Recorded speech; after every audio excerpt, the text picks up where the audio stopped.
اس آیت کے شروع میں ہی خدا تعالیٰ نے یہ واضح فرمایا ہے کہ لا یکلف اللہ نفسا الا وسعہا،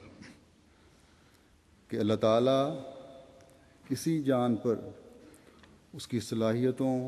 اس کی استعدادوں سے بڑھ کر بوجھ نہیں ڈالتا۔ بس وسعت کا لفظ جب انسان کے لیے بولا جاتا ہے تو اس کی محدود صلاحیتوں اور استعدادوں کو سامنے رکھتے ہوئے بولا جاتا ہے،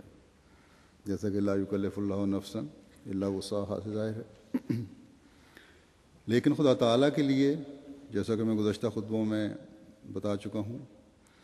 واسع کا لفظ استعمال ہوتا ہے، یا خدا کی یہ صفت اور نام ہے جس کا مطلب ہے کہ صلاحیتوں کی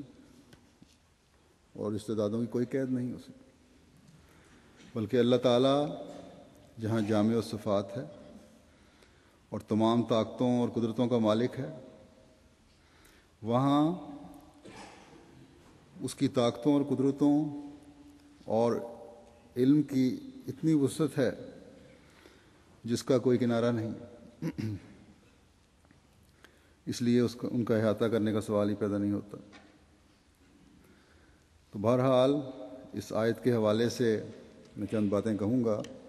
جو حضرت مسیح موعود علیہ الصلوۃ والسلام کی تحریرات کی روشنی میں ہیں، کہ انسان کو مختلف حالات میں اس کی وسعت کے لحاظ سے اس کی طاقتوں اور استعدادوں کے لحاظ سے مکلف بنایا گیا ہے، کیونکہ خدا تعالیٰ کوئی ایسا حکم نہیں دیتا جس کو انسان بجا لا نہ سکے یا اس کی طاقت اور قدرت سے بالا ہو۔ بس یہ انسان کی ذمہ داری ہے کہ اللہ تعالیٰ کے احکامات پر عمل کرنے کی کوشش کرے، اور جب یہ کوشش ہوگی تبھی ایک مومن اللہ تعالیٰ کے ان انعامات کو پانے والا ٹھہر سکتا ہے جس کا خدا تعالیٰ نے وعدہ فرمایا ہے۔ بس یہ اسلام کی خوبی ہے کہ وہ احکامات جو انسان کی طاقت کے اور استعدادوں کے مطابق ہیں دے کر ہر ایک کو اپنے اعمال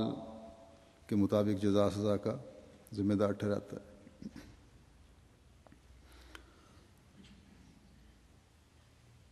اور خلاف عقل یہ نظریہ پیش نہیں کرتا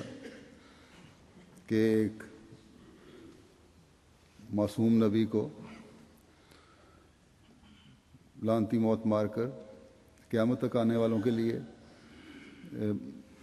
جو لوگ غلطیاں کرتے رہیں، گناہ کرتے رہیں، خدا تعالیٰ کی عبادت سے غافل رہیں،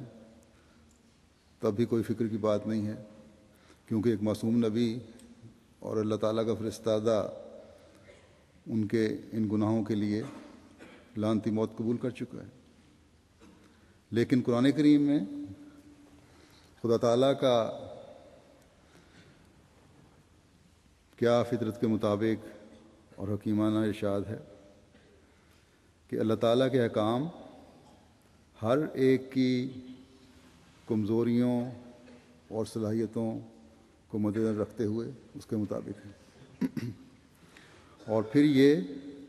کہ انسان کا نیک اعمال بجا لانا اور ان کو بجا لانے کے لیے کوشش کرنا اسے تمام گناہوں سے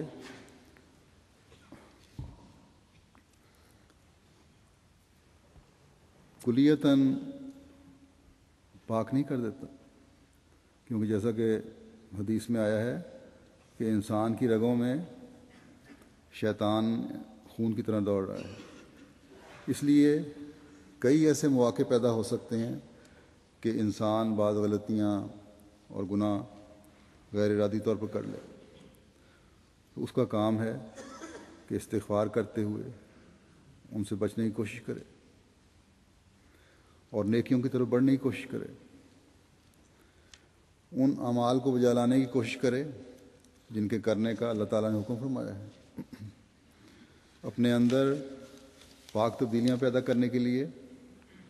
ایک جد و جہد کرے. تو خدا تعالیٰ جو وسیع تر رحمت والا ہے اور وسیع تر بخشش والا ہے، اپنے بندے کی طرف بخشش اور رحم کی نظر سے متوجہ ہوتا ہے. بس یہ خوبصورت تعلیم ہے جو قرآن کریم نے ہمیں دی ہے، جس کے لیے کسی کفارے کی ضرورت نہیں. جیسے میں نے کہا تھا کہ حضرت مسیح موعود علیہ السلام نے اس بات کی صراحت فرمائی ہے کہ اس کا کیا مطلب ہے لا یکلف اللہ نفسا الا وسعہا کا، اور یہ کس طرح اور کن کن باتوں پر حاوی ہوتا ہے.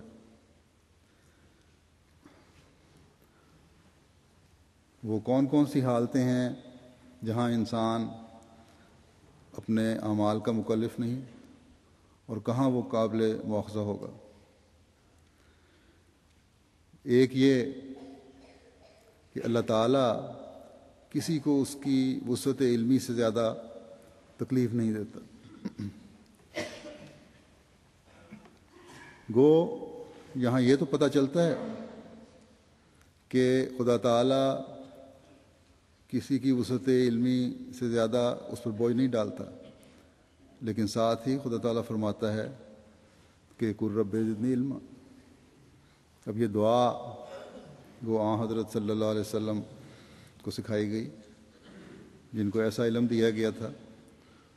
جو قیامت تک کے علوم پر حاوی ہے. اور جب قرآن کریم نازل ہو رہا تھا، خدا تعالیٰ کے علم میں تھا کہ کیا کیا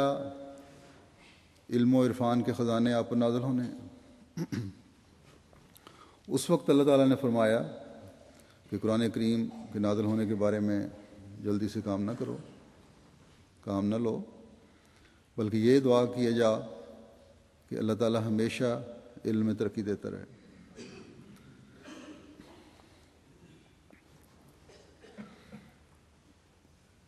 تاکہ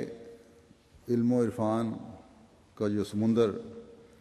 اللہ تعالیٰ نے آپ کے سینے میں پیدا فرمایا تھا، جو موزن تھا، اس میں وسعت پیدا ہوتی چلی جائے. اور جب قرآن کریم نازل ہو گیا تب بھی آپ صلی اللہ علیہ وسلم کی یہ دعا تھی. تو آپ کے ماننے والوں کو اس دعا کی کس قدر ضرورت ہے، اور اپنے علم کو وسعت دینے کی کس قدر ضرورت ہے. اس کے لیے آپ نے اپنی امت کو نصیحت کی ہے کہ علم حاصل کرو، خواہ اس کے لیے تمہیں چین تک جانا پڑے. یعنی علم کے حصول کے لیے محنت کرو اور اپنے علم میں اضافے کی طرف تا زندگی توجہ دیتے رہو. بے شک اللہ تعالیٰ فرماتا ہے، اور یہ فرمایا ہے کہ کسی نفس کو تکلیف میں نہیں ڈالتا وہ. یعنی کسی شخص کو اس وقت اس کا مکلف نہیں کرتا، اس کی جواب دہی نہیں کرتا جب تک کسی معاملے میں اس کی وسعت اور صلاحیت و استعداد نہ پیدا کر دے اس میں. لیکن ساتھ ہی یہ فرمایا ہے کہ حقیقی مومن کو علم کے حصول کی کوشش کرنی چاہیے اور یہ صلاحیتیں پیدا کرنی چاہیے، اور حت الوسع اپنے علم کو بڑھانے کے لیے دعا بھی کرنی چاہیے. بس ایک تو وہ علم ہے جو کہ انبیاء کو خدا تعالیٰ دیتا ہے، اور سب سے بڑھ کر حضرت صلی اللہ علیہ وسلم کو عطا فرمایا. لیکن ساتھ ہی یہ دعا بھی سکھائی کہ رب زدنی علما. اور دوسرے وہ علم ہے جو روحانی اور دنیاوی دونوں طرح کا ہے،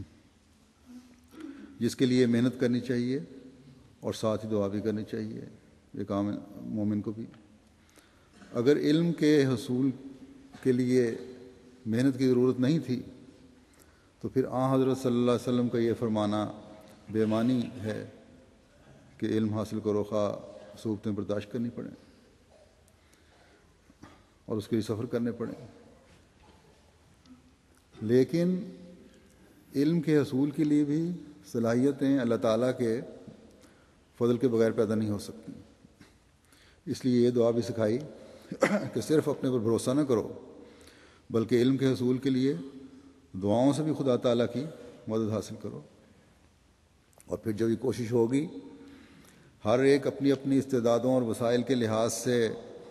علم حاصل کرے گا۔ دماغی صلاحیتیں بھی خدا تعالیٰ نے ہر ایک کی مختلف رکھی ہیں۔ بچپن کی تربیت، اٹھان اور معاشرے کا بھی انسان پر اثر ہوتا ہے۔ اس لیے اللہ تعالیٰ نے اس کے بھی درجے مقرر فرمائے ہیں کہ ہر ایک اپنی اپنی استعداد کے لحاظ سے علم حاصل کرے اور اس کے لیے کوشش کرے، تو تبھی تمہارے اندر وسعت پیدا ہوگی۔